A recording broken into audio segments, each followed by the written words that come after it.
Greetings to you and to the viewers at home. We are back at the Central Police Station where the team is because they are done for the day. They managed to recover 2 bodies today at Mthatha Dam and another at Thabo Mbeki. But we do have one of the team members that were on the ground ensuring that they recover those bodies. Dominic, I'm sure this is one of the operations that were huge to be part of. Can you just briefly tell us about your experience on the ground on this operation?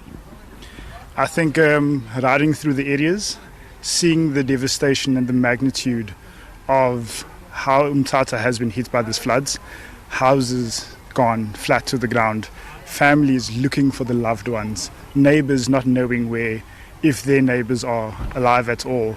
People are, as we are searching, the communities are walking up and down with us, trying to find and see if their loved ones appear in the rivers, on the banks, in the houses that still remain, or the rubble that's left over. So it's been such a humbling experience to be a part of this and to see the magnitude of this rescue operation. And you are leaving tomorrow. I'm sure there is another team that will be coming.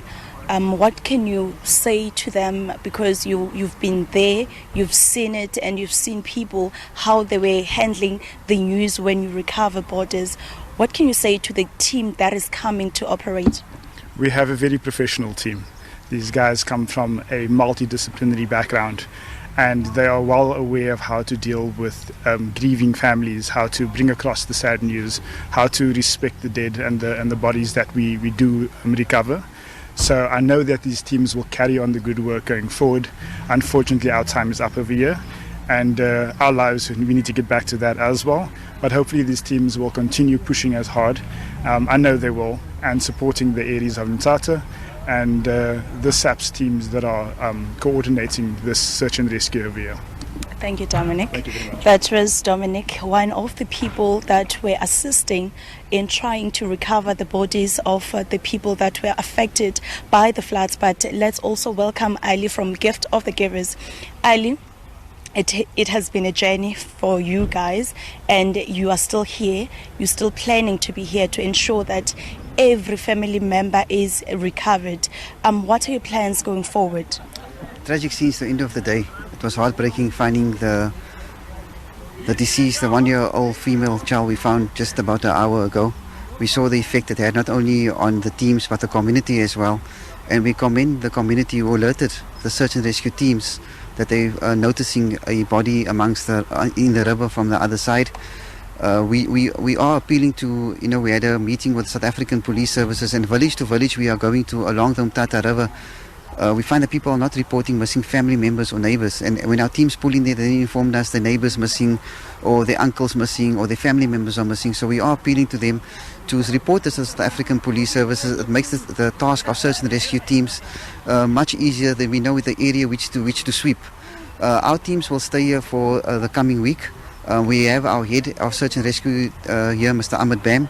He is engaging with the relevant authority and the multidiscipline teams to see how far we are going to stretch this operation. We are very grateful that we have the support of the South African Air Force here as well.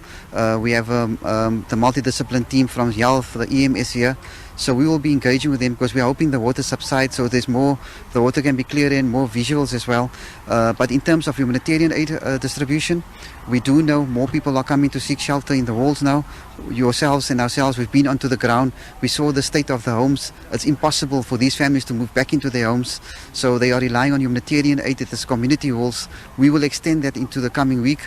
We are waiting for the recovery and search operations to end and for flood victims to be registered before we do the second part of the humanitarian aid distribution. Once they go back home, that's in terms of food parcels and other humanitarian aid. We do know there's a massive challenge of water in the town at the moment. We deployed 2 water tankers here to ensure that there's no interruption in the health sector in terms of hospitals and clinics. We are supplying the forensic teams and the EMS teams with water as well. We are supplying community shelters with water as well. And we are engaging with the relevant authorities to see how far this humanitarian package is in a stretch. But from our side, we will be here for a week or 2. Thank you, Ali. That was Ali from Gift of the Givers, just telling us that they'll still be here, ensuring that bodies are being recovered and the victims that are placed in those holes, they get enough help